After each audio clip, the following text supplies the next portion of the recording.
ሰላም ጤና ይስጥልኝ እንደምን ቆያችሁ ውድ አድማጮቻችን የፋስ ስፖርት ዩብ ነው። በአውሮፓ ሻምፒየንስ ሊግ በጉጉት ሲጠበቅ የነበረው የቼልሲና የባርሴሎና ጨዋታ በቼልሲ የበላይነት ተጠናቋል። በሜዳው ስታንፎርድ ብሪጅ የስፔኑን ኃያል ክለብ ባርሴሎናን ያስተናገደው ቼልሲ 3-0 በሆነ ሰፊ ውጤት በማሸነፍ አስደናቂ ድልን ተቀዳጅቷል። አዝናኝ ጨዋታና ብርቱ ፉክክር የታየበት የምሽቱ ጨዋታ ቼልሲ ባርሴሎናን አፈራርሶታል ብሎ መናገር ይቻላል። ጨዋታውን በተመለከተ መረጃዎችን አደርሳችኋለሁ። አብራችሁን ቆዩ።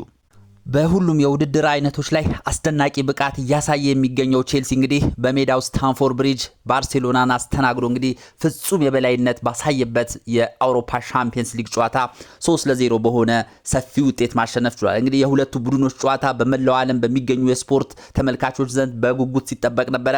ይህ ጨዋታ ከ800 ሚሊዮን በላይ በመላው ዓለም የሚገኙ የስፖርት ደጋፊዎች እንደተከታተሉት ነው መረጃዎች እየጠቆሙ የሚገኙት። እንግዲህ ሁለቱ ቡድኖች የሚያደርጉት ጨዋታ ብርቱ ፉክክር የሚታየበት በጣም በፍጥነት የተሞላ የአጨዋወት ስልት እንደሚከተሉ ይታወቃል። ከዚህ በፊት በ2009 በ2012 ያደረጓቸውን ጨዋታዎችን ተመልክተናልና የሁለቱ ቡድኖች ጨዋታ እጅግ አጓጊና ብርቱ ፉክክር የሚደረግበት እንደሆነ አስቀድሞ ተተንብዮ ነበርና በጨዋታውም ላይ የተመለከትነው ይሄ ነው። ቼልሲ እንግዲህ ፍጹም የበላይ ነበር ብሎ መናገር ይቻላል። ኳስ ቶሎ ወደ ግብ በመድረስ በርካታ ሙከራዎችን በማድረግ እንደዚሁም በኳስ ቁጥጥርም ቢባል በሁሉም ረገድ እንግዲህ አስደናቂውን ቼልሲ ተመልክተናል። የቼልሲ ተጫዋቾቹ እነ ስቲቫኦ ዊሊያን፣ እነ ኩኩሪያ፣ እነ ካይሴዶ፣ እነ ኢንዞ ፈርናንዴዝ በምሽቱ ጨዋታ ላይ ያሳዩት ፐርፎርማንስ እጅግ አስደናቂ ነበር ብሎ መናገር ይቻላል። ባርሴሎናን በዚህ ልክ በቼልሲ ዶሚኔት ይሆናል ብሎ ማንም አልጠበቀም ነበረ። ምናልባትም ተመጣጣኝ የሆነ ፉክክር ሊታይ ይችላል የሚል ግምት ነበር። ነገር ግን በጨዋታው ላይ ያስተዋልነው ነገር ቼልሲ በሁሉም ረገድ ፍጹም ብልጫ የነበረውን ቼልሲ ተመልክተናል። በርካታ ሙከራዎችን አድርጓል። 2 እና 3 ጎሎች ኦፍሳይድ በሚል በቼልሲ በኩል ተሽሮባቸዋል። በእጅ የተነካ ኳስ ነው በሚልም እንደዚሁ ጎሎች ሳይጸድቁ ቀርቷልና በምሽቱ ጨዋታ እውነት ለመናገር ቼልሲ 4 እና 5 እስከ 6 ጎል የሚያስቆጥርበት እድል ነበር ብሎ መናገር ይቻላልና አስደናቂውን ቼልሲ ተመልክተናል። አሰልጣኝ ኢንዞ ማሬስካም ከመጀመሪያው ካሰላለፋቸው ጀምሮ ለዚህ ጨዋታ ትልቅ ትኩረት እንደሰጡት መናገር ይቻላል። አንድ ሰው አሰላለፉን አይቶ ብቻ አሰልጣኝ ኢንዞ ማሬስካ ይህንን ጨዋታ 100% ለማሸነፍ እንደገቡ መገመት ይችላልና አሰልጣኝ ኢንዞ ማሬስካ እውነት ለመናገር ትልልቅ ቡድኖችን ሲገጥሙ የሚከተሉት የአሰላለፍ ስታይልና የሚጫወቱበት መንገድ አስደናቂ ነው ብሎ መናገር ይቻላል። በምሽቱ ጨዋታ እንግዲህ አሰላለፋቸውን በቋሚነት የተጠቀሟቸውን አሰላለፎች ስንመለከት ሳንቼዝ ነበረ በረኛ፣ ጉስቶ፣ ፎፋና፣ ቻሎባ፣ ኩኩሪያ፣ ጀምስ፣ ካይሴዶ፣ ስቲቫኦ፣ ኤንዞ ፈርናንዴዝ፣ ጋርናቾና ኔቶ ነበሩ እንግዲህ በቋሚ አሰላለፍ ወደ ሜዳ የገቡት። በስታንፎርድ ብሪጅ የነበረውም የደጋፊዎች ድባብ አስደናቂ ነበረ። የቼልሲ ደጋፊዎች ሙሉ 90 ደቂቃ እንግዲህ ተጫዋቾችን ሲያበረታቱና በከፍተኛ ወኔና እልህ እንግዲህ የቼልሲ ተጫዋቾችን ሲያበረታቱ ተመልክተናል። የቼልሲ ተጫዋቾችም ጨዋታው ከተጀመረበት ደቂቃ አንስቶ እስከ 90 እስከ ፊሽካ እስከሚነፋ ድረስ እንግዲህ በእልህና በከፍተኛ ወኔ ሲጫወቱ ተመልክተናል። ገና ጨዋታው በተጀመረ በ3ኛው ደቂቃ ነበረ እንግዲህ በእጅ ተነክቷል በሚል ጎሉ ቢሻርም ኢንዞ ፈርናንዴዝ እንግዲህ ጎል ማስቆጠር ችሎ ነበረ። ነገር ግን በተወሰነ ደረጃ ኢንዞ ፈርናንዴዝ በእጁ ነክቶ ስለነበረ ጎሉ ሊሻር ችሏል። ከዛ በኋላም ከ5ኛው ደቂቃ አካባቢ እነዚሁ ባርሳዎች ያለቀለት ኳስ አግኝተው ሳይጠቀሙበት ቀርቷል። በተደጋጋሚ እንግዲህ ቼልሲ ፈጣን ሙከራ በማድረግ እንግዲህ የተሳካን ምሽት ነበረ ያሳለፉት ብሎ መናገር ይቻላል። በድጋሚ 22ኛው ደቂቃ ላይ ኢንዞ ፈርናንዴዝ እንግዲህ ጎል አስቆጥሮ ነበረ። ነገር ግን እንደዚሁ ኦፍሳይድ ነው በሚል እንግዲህ ተሽሯል። እንግዲህ ባለፉት በ22 ደቂቃዎች ውስጥ ለቼልሲ ሁለት ጎል ቼልሲ አስቆጥሮ ሁለቱም ጎል ተሽሮባቸዋል። እንግዲህ ቼልሲ የማጥቃት ኃይሉን በመቀጠል እንግዲህ ፈጣን የመልሶ ማጥቃት እንቅስቃሴን በማስጀመር እንደዚሁም በክንፍ በሁለቱም በኩል ስቲቫኦ ከታች ጋርናቾ እነ ሞሴስ ካይሴዶ ሲያደርጉት የነበረው የማጥቃት እንቅስቃሴ አስደናቂ ነበረ። ኢንዞ ፈርናንዴዝም እንደዚሁ በሁሉም የሜዳ ክፍል ሲያደርገው የነበረው እንቅስቃሴ በጣም ምርጥ ነበር ብሎ መናገር ይቻላል። እንግዲህ 27ኛው ደቂቃ ላይ የባርሴሎናው ተጫዋች ኩንዴ በራሱ ጎል ላይ ጎል አስቆጥሮ እንግዲህ ቼልሲ 1-0 መምራት ቻለ። ከዛ በኋላም እንዲሁ 43ኛው ደቂቃ ላይ ቀይ ካርድ ማግኘት ችሏል የባርሳው ተጫዋች ሮሃ እንግዲህ ኩኩሪያ ላይ የሰራው በጣም ዘግናኝ የሚባል ፋውል ነበረ የሰራው ኩኩሪያ ላይ 44ኛው ደቂቃ ላይ እንግዲህ በቀይ ካርድ ከሜዳ ሊወገድ ችሏል። ሁሉም የቼልሲ ተጫዋቾች እጅግ ፐርፌክት ነበሩ ብሎ መናገር ይቻላል። ውጤት ይሰጥ እንኳን የሚባል ለእያንዳንዱ ተጫዋች ከ10 10 ነው የሚገባቸው። በምሽቱ ጨዋታ ላይ ስቲቫኦ 55ኛው ደቂቃ ላይ አታሎ አስደናቂ ኳስ ነው ያስቆጠረው። በጣም ዲፕ የሆነ አመታት በመምታት ነው እንግዲህ ቼልሲን 2-0 እንዲመራ አስደረገ። እንደዚሁም ተቀይሮ የገባው ሊያም ዴላፕ 73ኛው ደቂቃ ላይ እንግዲህ ጎል አስቆጥሮ ቼልሲ 3-0 በሆነ ሰፊ ውጤት በምሽቱ ጨዋታ ላይ ማስቆጠር ችሏልና እንደ አጠቃላይ ቼልሲ በምሽቱ ጨዋታ ላይ የነበራቸው ፐርፎርማንስ አስደናቂ ነበረ። ኩኩሪያ ላሚ ያማልን እንግዲህ አንድም እንቅስቃሴ እንዳያደርግ ሲያደርገው ተመልክተናል። አንድ ሙከራ ብቻ ነው ማድረግ የቻለው ላሚ ያማል። ኩኩሪያ እንግዲህ ላሚ ያማልን የተቆጣጠረበት ኮንትሮል ያደረገበት መንገድ እጅግ አስደናቂ ነበረ። ላሚ ያማል እንግዲህ ከጨዋታ በፊት ለኔ ይሄ በጣም ቀላሉ ጌም ነው በዚህ ጨዋታ ላይ ማሳየው ብቃት ያለ እንግዲህ ብዙ ሲፎክር ከጨዋታው በፊት አስተውለናል። ነገር ግን በጨዋታው ላይ የተመለከትነው በተቃራኒው ነው። ከሱ ይልቅ ስቲቫኦ ሲያደርገው የነበረው እንቅስቃሴ እጅግ አስደናቂ ነበረ። ላሚ ያማል በአንጻሩ አንድ ሙከራ ብቻ አድርጎ ምንም የረባ ነገር እንቅስቃሴ ሳያደርግ ነው እንግዲህ ተቀይሮ ሊወጣ የቻለው። ሌላው ካይሴዶ እንደተለመደው ኳሶችን በማጨናገፍ የባርሴሎና የማጥቃት እንቅስቃሴ በመክታት የነበረው ሚና በጣም ከፍተኛ ነበረ። ስቲቫኦ በክንፍ በኩል ሲያደርገው የነበረው እንቅስቃሴ በጣም አስደናቂ ነበር። እጅግ ፈጣን ነው። ክሮሶችን ያደርጋል። ከተጫዋቾች ጋር የነበረው መናበብ አስደናቂ ነበርና በምሽቱ ጨዋታ እንግዲህ የሁሉም የቼልሲ ተጫዋቾች ሚና ከፍተኛ ነበረ። እነ ጀምስ መሀሉ ጉስቶ የነበረው ብቃት እንደዚሁ አስደናቂ ነበረ።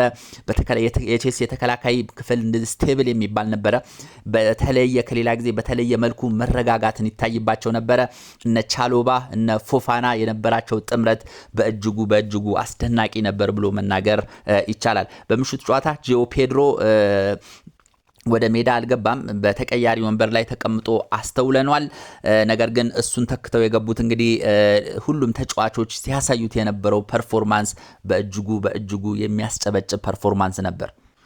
ወሳኝ የተባሉ የባርሳ ተጫዋቾች አንድም ነገር የረባ ነገር ሲያደርጉ አልተመለከትንም። የጎል አዳኙ ሉዋንዶስኪ አንድ ሙከራ ሲያደርግ ነው ከሜዳ የወጣው። እንደዚሁ ላሚ ያማል እንደዚሁ ምንም የረባ ነገር ማድረግ አልቻለም። ራሽፎርድ ተቀይሮ ገብቶም እንደዚሁ አንድም ጥሩ ኳስ ሳይጫወት ነው የወጣውና ምን ያህል የቼልሲ ተጫዋቾች በትኩረት ጨዋታውን እንዳጠቃላይ ጨዋታውን ለመቆጣጠር የሄዱበት ርቀት እጅግ አስደናቂ ነው ብሎ መናገር ይቻላል። አሰልጣኝ ኢንዞ ማሬስካ የተለያዩ ተጫዋቾችን ቀይረው ማስገባት ችሏል። እነ አንድሬ ሳንቶስን እነ ዴላፕን በጋርናቾ ቀይሮ አስገብቷል። እነ ጊተንስ እነ ጆርጅ እነ አቾምቦንግ ተቀይረው ገብቷል። ስለዚህ አሰልጣኝ ኢንዞ ማሬስካ ተጫዋቾችን ለማሳረፍ የሄዱበት መንገድ ተጫዋቾችን የሚጠቀሙበት መንገድ እጅግ አስደናቂ ነው ብሎ መናገር ይቻላል። ቼልሲ እንግዲህ 3 ክሊን ሺት 3 እና 4 ጨዋታዎች ላይ ምንም ጎል አልተቆጠረበትም። በእጅጉ ሲታማ የነበረው የቼልሲ የተከላካይ ክፍል አሁን ላይ በጥሩ ሁኔታ እየተረጋጋ ነው ብሎ መናገር ይቻላል። የቼልሲ የማጥቃት ኃይል እንደሚታወቀው ነው እጅግ አስደናቂ ነው። የመሃል ክፍሉ የቼልሲ ጠንካራ ነው። ከዚህ በፊት የነበረው ድክመት ይታያል የሚባለው የተከላካይ ክፍሉ ነበር። ባለፉት ባየናቸው 4 እና 3 ጨዋታዎች ላይ እጅግ የተረጋጋና አስተማማኝ ወደ መሆን እየተጠጋ ያለ የመከላከል ክፍል ነው ብሎ መናገር ይቻላልና በሁሉም ረገድ ቼልሲ እያሳየው ያለው እንቅስቃሴ እጅግ አስደናቂ ነው። በፕሪሚየር ሊጉ 2ኛ ደረጃ ላይ ይገኛል። በአውሮፓ ሻምፒየንስ ሊግም እንግዲህ በጣም ወደፊት መምጣት ችሏልና አሁን ላይ አሰልጣኝ ኢንዞ ማሬስካ እንግዲህ እያሳኩት ያለው ስኬት እጅግ የሚያስጨበጭብ ነው ብሎ መናገር ይቻላል። እንግዲህ እሁድ ምሽት 1 ሰዓት ተኩል ላይ ከሊጉ መሪ አርሰናል ጋር እንደዚሁ ቼልሲ ጨዋታ ያደርጋል። በእርግጠኝነት አሰልጣኝ ኢንዞ ማሬስካ ለጨዋታው ላይ ከፍተኛ ትኩረት ከሰጡትና የምሽቱን አይነት አሰላለፍ ይዘው የሚገቡ ከሆነ አርሰናልን የማያሸንፉበት ምንም ምክንያት የለምና በእውነት አሰልጣኝ ኢንዞ ማሬስካን ትልቅ ክሬዲት መስጠት ያስፈልጋል ብዬ አስባለሁ። እስኪ የጨዋታውን አጠቃላይ መረጃ እንመልከት። እንደነገርኳችሁ በሁሉም የጨዋታ መመዘኛ ቼልሲ የበላይ ነበረ። በሁሉም ስታቲክሶች ቼልሲ ፍጹም የበላይ ነው ብሎ መናገር ይቻላል። እስኪ አንድ ባንድ እንመልከታቸው። ወደ ጎል በመሞከር በአጠቃላይ ሙከራ ቼልሲ 13 ሙከራ ማድረግ ችሏል። በአንጻሩ ባርሴሎና 5 ሙከራ ብቻ ነው ማድረግ የቻለው። ኦን ታርጌት ትክክለኛ ወደ ግብ የተሞከረ ኳስ ቼልሲ 5 ንጹህ ሙከራ ማድረግ ችሏል። ወደ ጎል የተሞከረ ባርሴሎና 2 ሙከራ ብቻ ነው ማድረግ የቻሉት። ፖሰሽንም ቼልሲ የበላይ ነው ብሎ መናገር ይቻላል። በእርግጥ ጨዋታው የጀመረ አካባቢ ባሉት 20 ደቂቃዎች ውስጥ ባርሴሎና ኳሱን ለመቆጣጠር ሞክሯል። ነገር ግን ከዛ በኋላ ቼልሲ እንግዲህ ሙሉ የጨዋታው ብልጫውን ብሎ ወስዷል ብሎ መናገር ይቻላል። 52% ቼልሲ ኳሱን መቆጣጠር ችሏል። 48% ብቻ ነው ባርሴሎና የኳስ ቁጥጥር የነበረው። ፓስ ስንመለከት እንግዲህ ባርሴሎና በፓስ የሚበልጠው ክለብ እንደሌለ ይታወቃል። ቲክታካ በሚባለው የአጫወት ስልት ትልቅ ይሄ ፓስ በማድረግ ባርሴሎናን የሚስተካከል ክለብ የለም። በምሽቱ ጨዋታ ግን ቼልሲም ይህንን የባርሴሎና መለያን ነጥቆታል ብሎ መናገር ይቻላል። 451 ኳስ ነው ቼልሲ ማንሸራሸር የቻሉት። በአንጻሩ ባርሴሎና 358 ኳስ ብቻ ነው ማንሸራሸር የተቻሉትና ምን ያህል በምሽቱ ጨዋታ ቼልሲ የበላይ እንደነበር የሚያሳይ ነው። ፋውል ቼልሲ 18 ፋውል መስራት ችሏል። ባርሴሎናዎች 12 ነው መስራት የቻሉት። ቢጫ ካርድ ሁለቱም አንድ ተመልክተዋል። ቀይ ካርድ ባርሴሎና 1 ተመልክቷል። ኮርና ቼልሲ 4 ኮርና ማግኘት ችሏል። ባርሴሎና አንድም ኮርና ማግኘት አልቻለምና ምን ያህል ባርሴሎና በምሽቱ ጨዋታ ደካማ እንደነበርና ደካማ የማጥቃት እንቅስቃሴ ሲያደርግ እንደነበር፣ በአንጻሩ ቼልሲ በሁሉም ረገድ በእጅጉ የተሻለ እንደነበር የተመለከትንበት ነው ብሎ መናገር ይቻላል። አሁን ላይ ቼልሲ በሁሉም የውድድር አይነቶች ስኬታማ ጊዜን እያሳለፈ ነው። በፕሪሚየር ሊጉ 2ኛ ደረጃ ላይ ይገኛል። የአውሮፓ ሻምፒየንስ ሊግ ላይ እንደዚሁ ጥሩ የሚባል ነጥብ ነው ያለው። የካርሊንግ ካፕ ላይ እንደዚሁ ወደ 4 ውስጥ ለመግባት ፍልሚያ ያደርጋል። እንደዚሁም በሌሎች ውድድሮችም ላይ እንደዚሁ አስደናቂ እንቅስቃሴ እያደረገ ይገኛልና ቼልሲ በዚህ ዓመት ምርጥ በዋንጫ የታጀበ ዓመት እንደሚያሳልፍ ሙሉ ለሙሉ አሁን ወደ ማመን ተቃርብ ያለውና እውነት ለመናገር አሰልጣኝ ኢንዞ ማሬስካን ማመስገን ያስፈልጋል። ምክንያቱም አምና የፊፋ የክለቦችን ዋንጫ ወደ ቼልሲ ማምጣት ችሏል። ኮንፈረንስ ሊግን አንስተዋል። ቼልሲ ቶፕ 4 ሆኖ እንዲጨርስ አድርጓልና ለአሰልጣኝ ኢንዞ ማሬስካ በሚገባው ልክ ያህል እየተወራለት ያለ አሰልጣኝ ነው ብዬ አላስብምና ቼልሲ ከዚህ በፊት ምን ያህል ዘወረስ ታይም እንዳሳለፈ እናውቃለን። ላምፓርድ ምንም መፍጠር አልቻለም። እነ ሌሎቹም አሰልጣኞች እነ ፖቼቲኖን መጥቀስ ይቻላልና ቼልሲ አሰልጣኞችን ቢቀያየርም አንድም የረባ ነገር ማምጣት አልቻሉም ነበር። ነገር ግን ይህ ጣሊያናዊ አሰልጣኝ እንግዲህ ቼልሲን ከተረከቡ በኋላ እያስመዘገቡት ያለው ስኬት እጅግ አስደናቂ ነው። ነገር ግን በሚያመጡት ውጤት ልክ እየተወራላቸው ነው ብዬ አልገምትምና ለአሰልጣኙ ትልቅ ክሬዲት መስጠት አለብን ብዬ አስባለሁ። ቼልሲ እንግዲህ በቀጣይ ወደ ጣሊያን በማምራት በአውሮፓ ሻምፒየንስ ሊግ ከአትላንታ ጋር ይፋለማል። እንደዚሁም በመጪው እሁድ 1:30 ከሊጉ መሪ አርሰናል ጋር ይፋለማል። በተለይ አርሰናልን የሚያሸንፍ ከሆነ ቼልሲ እውነት ለመናገር ሁሉንም ዋንጫዎች ላይ ቀጥተኛ ተሳትፎ እንዳለው ማረጋገጫ ይሆናል ብዬ አስባለሁ። እስኪ የቼልሲ ደጋፊዎች ከጨዋታው በኋላ በፌስቡክ የሰጧቸውን ሐሳብና አስተያየቶችን ላንብብላችሁ። እሳቱ ቼልሲ በሚለው ከ19000 በላይ ተከታይ ባለው የፌስቡክ ገጽ ላይ ጨዋታው ከተጠናቀቀ በኋላ ስለ ጨዋታው ሐሳብና አስተያየት እንዲሰጡ ጋብዤ ነበርና በርካታ የቼልሲ ደጋፊዎች ሐሳባቸውን ሰጥተዋል። የተወሰኑትን እናንብብ። ኮከብ ቆሬ ቼልሲ 3-0 ባርሴሎናን አሸንፏል። ቼልሲ ምንም 6 ጎሎችን ቢያስቆጥርም 3ቱ በቫር ተሽሯል። የክለቦች ንጉስ ነው ማለት ይቻላል ቼልሲ ሲል ሐሳቡን ገልጿል። OSMOH የፌስቡክ ስሙ ነው። በጣም ነው ደስ የሚለው። ከሁሉም በላይ ደስ የሚለው ቼልሲ መሪ አግኝቷል። መደንገጥ፣ ግራ መጋባት የሚሉት ነገር የለም። ማሬስካ ቲም ሰርቷል። የተጫዋቾችን ስም መጥራት አልፈልግም። ሁሉም እንደ ቆሰለ አንበሳ ሆኖ ነበረ የሚጫወቱት ሲል ሐሳቡን አጋርቷል። ተግባር ኢሊያስ ዛሬ የቼልሲ በጣም የተሻሻለ መሆኑን ከትልልቅ ክለቦች ጋር መፎካከር እንደሚችል ተጫዋቾች ደም ሰጥተው እንደሚጫወቱና ምርጥ አሰልጣኝ እንዳለው ትክክለኛውን ቼልሲ አይተናል። ለዛውም ያለ ፓልመር ኮንግራጁሌሽን የቼልሲ ደጋፊዎች ሲል ሐሳቡን አጋርቷል። ጌትነት ወርቄ ዋው ዛሬ ኃያልነታችን ከትልቁ መድረክ አስመስክረናል። ቼልሲዎች እየመጡ ነው ሲል ሐሳቡን ገልጿል። ጽጌ ኢትዮጵያዊ ቼልሲ ግን ምን አይነት ወጣት ተጫዋች ነው ያገኙት? ዋው! ባርሳ ግን ሁሌም እንደ ቼልሲ የሚከብዳቸው ቡድን ያገኙ ይሆን? ምንድነው ሚስጥሩ? ቼልሲ ይመቸው። ቀጣይ እሁድ ግን በገነርስ የሚሆነውን ነገር እናያለን ሲል ሐሳቡን ገልጿል። አምባዬ ቶማስ አርሰናሎች ቀጣይ ተረኞች ናቸው፣ ይጠብቁን፣ ሳምንት እንገናኝ ብሏል።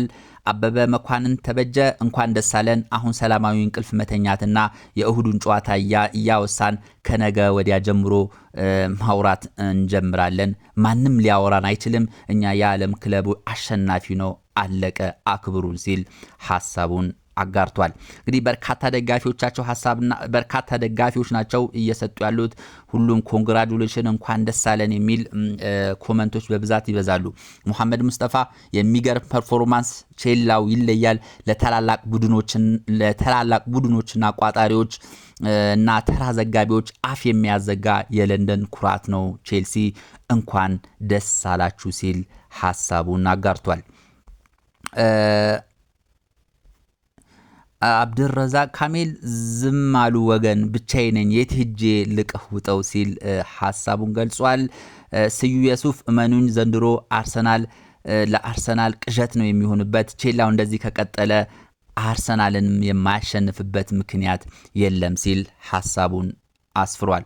ኡኬ ተፈራ ቡም ቡም ቡም ቼላው። እስቲ አንዴ ለኩኩ እጃችንን እናጨብጭብ። ላሚን ያማልን እንዴት እንዳደረገው አታዩም እንዴ ሲል ሐሳቡን ገልጿል። ተስፋዬ ተሾመ ዋንጫዎች ሁሉ ምንጊዜም የቼልሲ ናቸው፣ ቼልሲ ይመቸው ብለዋል። ዮሴፍ ግርማ እኛ ቼልሲዎች ማንንም አንፈራም፣ ዛሬ ባርሳ ላይ ያሳየነው ጨዋታ ለአርሰናሎችም እናሳያቸዋለን ሲል ሐሳቡን ገልጿል። ደምሴ አካሉ ሲያሸንፍ እንቅልፍ በደስታ አጣለው፣ ሲሸነፍ በንዴትም እንቅልፍ አጣለው፣ ዛሬ በጣም ደስ ብሎኛል ሲል ሐሳቡን አጋርቷል። እንግዲህ በርካታ ደጋፊዎች ናቸው እንኳን ደስ አለን፣ ቼልሲ ይለያል፣ ቼልሲ የለንደን ኩራት ነው የሚሉ በርካታ ኮመንቶች ይታዩኛል። እንግዲህ ቼልሲ እንግዲህ በመጪው እሁድ ከአርሰናል ጋር የሚያደርገው ጨዋታ በጉጉት ይጠበቃል። እውነት ለመናገር አሰልጣኝ ኢንዞ ማሬስካ የምሽቱን አይነት አሰላለፍ ይዘው የሚገቡ ከሆነ በእርግጠኝነት መናገር እችላለሁ ቼልሲ 3 ነጥብ የማያሳካበት ምንም ምክንያት አለ ብዬ አላስብም። እንግዲህ አሰልጣኝ ኢንዞ ማሬስካ አንዳንድ ጊዜ የአሰላለፍ ስህተት ሲሰሩ ተመልክተናል። ቋሚ ተሰላፊዎችን በቅጡ አለመለየት፣ እንደዚሁም የአቀያየር ስልት ላይ እንደዚሁ ደካማ እይታን ማሳየት፣ እነዚህ ድክመቶች ነበሩባቸው አሰልጣኝ ኢንዞ ማሬስካ። ነገር ግን ከጊዜ ወደ ጊዜ ይህንን እያሻሻሉ ነው። አሁንም ከአርሰናል ጋር በሚደረገው ጨዋታ እንደዚህ አይነት ጠጣር የሆነ አሰላለፍ ይዘው ወደ ሜዳ የሚገቡ ከሆነ እውነት ለመናገር 3 ነጥብ የቼልሲ ነው፣ ምንም ጥርጥር የለውም። እንግዲህ የምሽቱ ጨዋታ ይሄን ይመስል ነበረ። በርካቶች እንግዲህ ባርሴሎና ስታንፎርድ ብሪጅ መጥቶ የሆነ ነገር ሊፈጥር ይችላል፣ ቼልሲ ሊፈትን ይችላል፣ ቼልሲ ይፈተናል የሚሉ ወሬዎች ነበሩ። ነገር ግን ቼልሲ ማንንም እንደማይሰማና ለማንም ቡድን የማይመለስ መሆኑን አስመስክሯልና እውነት ለመናገር አስደናቂ ድል ነው ቼልሲ ያስመዘገበው። እንግዲህ እስኪ ማርኮ ኩኩሪያ የጨዋታው ኮከብ ሆኖ ተመርጧል። እንግዲህ በጣም የሚገባውን ክብር ነው ያገኘው። አስደናቂ ኩኩሪያን ነው የተመለከትነው። በተለይ ላሚያ ማለን ኮንትሮል ያደረገበት መንገድ፣ ጨዋታው ላይ ሁሉም ሜዳ ላይ ራሱን ሲወረውር ሲጋጭ ነበርና እውነት ለመናገር ለኩኩ ይሄ ያንሷል ብሎ መናገር ይቻላል። እንግዲህ ስቲቫኦም አስደናቂ እንቅስቃሴ ሲያሳይ ነበር። ነገር ግን ማን ኦፍ ዘማች ተብሎ የተመረጠው ማርክ ኩኩሪያ ነው። እንግዲህ በቀጣይ እንግዲህ ነሳካ ይጠብቁታል። እንግዲህ ማርክ ኩኩሪያ እንግዲህ በእሁዱም ጨዋታ እንግዲህ ይህንን ፐርፎርማንስ እንደሚያሳይ ምንም ጥርጥር የለኝም። እንግዲህ በቀጣይ ቼልሲን የተመለከቱ መረጃዎች ሲኖሩ የማጋራችሁ ይሆናል። እስካሁን ስለነበረን ቆይታ እጅግ አድርጌ አመሰግናለሁ። መልካም ጊዜ